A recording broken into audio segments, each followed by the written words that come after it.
नमस्कार, मैं हूं विजय विद्रोही। अनकट में आप सबका स्वागत है। तो किसानों और सरकार के बीच जो 3 कानूनों को रद्द करने की मांग को लेकर आंदोलन चल रहा है, उसे लेकर सुप्रीम कोर्ट ने अहम सुनवाई की। सुप्रीम कोर्ट ने सरकार को बुरी तरह से डांटा, फटकारा। यहां तक कि सरकार के वकीलों को कहना पड़ा कि जो आपके जो हार्श ऑब्जर्वेशंस हैं, उनको आप अपने आदेश में आप उसका उल्लेख ना करें तो मेहरबानी होगी। सुप्रीम कोर्ट ने इस पर भी खुलकर सहमति नहीं दी। कुल मिलाकर सुप्रीम कोर्ट का आज का जो निर्णय तो नहीं रहा, लेकिन जो भी ऑब्जर्वेशन रहे वो इस तरफ इशारा करते हैं कि वो सरकार के कामकाज से खुश नहीं है कि किस तरह से आंदोलन को निपटाने की कोशिश, एक लोकतांत्रिक ढंग से, एक अहिंसक तरीके से जो आंदोलन चल रहा है उसको निपटाने की कोशिश सरकार करती है। सरकार का रवैया किस तरह संवेदना से परे रहता है, सरकार किस ढंग से चीजों को टालने की कोशिश करती है, सरकार किस ढंग से आम सहमति या बीच का रास्ता या समझौता की सूरत निकालने के उतने गंभीर प्रयास नहीं करती है जितने कि सुप्रीम कोर्ट की नजर में होने चाहिए। मोटे तौर पर सुप्रीम कोर्ट ने 3-4 मंशाएं जाहिर की।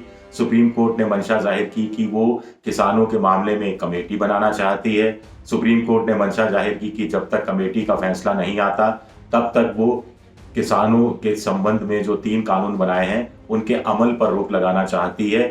सुप्रीम कोर्ट ने बार बार साफ किया कि वो कानूनों पर रोक नहीं लगा रही, कानूनों के अमल पर रोक लगा रही है। सुप्रीम कोर्ट ने मंशा जाहिर की कि जब तक कमेटी अपना फैसला नहीं देती तब तक किसान अपने आंदोलन को स्थगित कर देंगे या कम से कम उस जगह नहीं करेंगे जहां वो आंदोलन कर रहे हैं।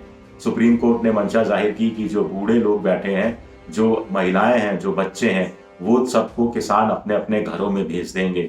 सुप्रीम कोर्ट ने इस बात पर दुख जताया कि बच्चे, बूढ़े और महिलाएं ठंड के दिनों में खुले आसमान के नीचे रह रहे हैं, लोग मर रहे हैं, लेकिन सरकार को इसकी चिंता नहीं है। सुप्रीम कोर्ट ने यह भी मंशा जाहिर की कि वो चाहती है कि हिंसा नहीं हो। सुप्रीम कोर्ट ने यह भी मंशा जाहिर की कि 26 जनवरी को गणतंत्र दिवस पर किसान जो ट्रैक्टर ट्रॉली निकालने वाले हैं उससे वो बहुत ज्यादा खुश नहीं है और सरकार भी खुश नहीं है। सरकार ने कहा कि वो इस चीज को भी वो स्थगित कर दें या वो कोई आदेश पारित कर दें, तो सुप्रीम कोर्ट ने कहा कि इस पर आप एक अलग से आदेश निकालिए।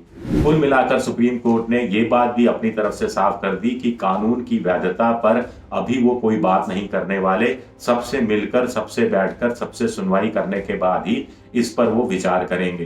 तो किसान इस बात को लेकर कुछ खुश हैं, कुछ गम है। बीच का रास्ता सुप्रीम कोर्ट ने एक तरह से निकालने की अपनी तरफ से कोशिश की है। हालांकि सरकार ने कानूनी दांवपेच में सुप्रीम कोर्ट को फंसाने की या उलझाने की बहुत कोशिश की, लेकिन सुप्रीम कोर्ट इसमें आया नहीं। पहले सरकार ने कहा कि कानून बनाने से पहले भी कमेटी बनी थी, लोगों से चर्चा होती है, लोगों से सुझाव मंगाए जाते हैं, पहले की सरकारें भी ऐसा करती रही हैं। इस पर सुप्रीम कोर्ट ने कहा कि पहले क्या हुआ ये हमें मत बताइए, आप तो साझा हल निकालने की कोशिश कीजिए। 8-8, 9-9 दौर की बातचीत हो जाती है, कोई साझा हल निकलता नहीं है, इसलिए हमें सुप्रीम कोर्ट को बीच में इंटरवीन करना पड़ता है। बड़ी संख्या में किसान कानून को अपने फायदे का बता रहे हैं, ये कोर्ट में कहा गया सरकारी वकीलों की तरफ से। इस पर सुप्रीम कोर्ट ने कहा कि हमारे पास तो एक भी आदमी ये बताने नहीं आया कि ये जो कानून है किसानों के फायदेमंद के लिए है। खैर, आप कमेटी बनाइए, कमेटी में ऐसे लोग जिनको फायदा नजर आता है वो आ जाएंगे, वो अपनी बात रख देंगे।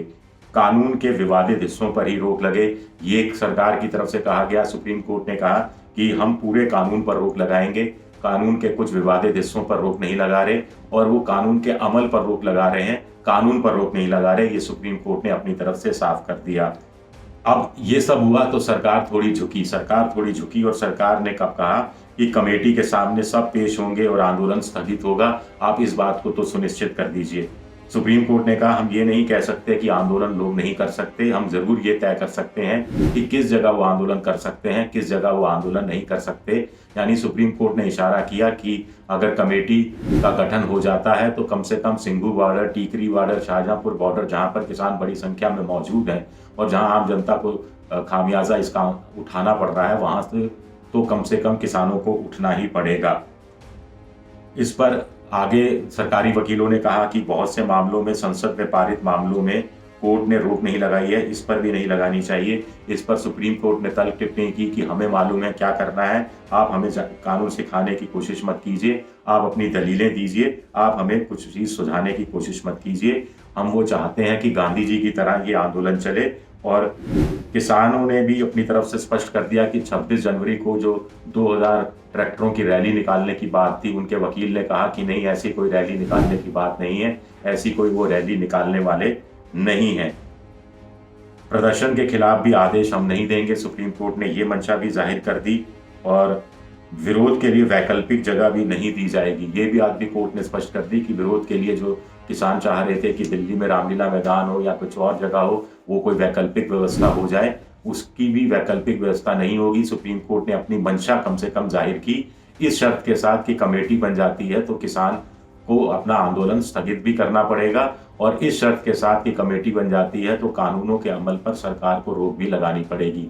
तो कुल मिलाकर आज की सुनवाई का निचोड़ ये रहा कि सुप्रीम कोर्ट की नजर में सरकार का रवैया का जो विरोध प्रदर्शन हो रहा था किसानों का उसको लेकर मानवतापूर्ण नहीं था या उचित नहीं था, या सरकार को जिस खुले दिल के साथ बातचीत करनी चाहिए, अपनी तरफ से आगे बढ़ बढ़कर सुझाव देकर रास्ता बीच का निकालने की कोशिश करनी चाहिए, वो सारी चीजें सरकार ने उस पर अमल नहीं किया। सुप्रीम कोर्ट को शायद इस बात का भी गुस्सा रहा होगा कि यही बातें कि कमेटी बने, कमेटी जब तक नहीं बनती तब तक कानून के अमल पर रोक लगा दी जाए, कानून के अमल पर रोक लगा दी जाएगी तो सुप्रीम कोर्ट किसानों से आंदोलन स्थगित करने को कह देगा या आदेश ही जारी कर देगा।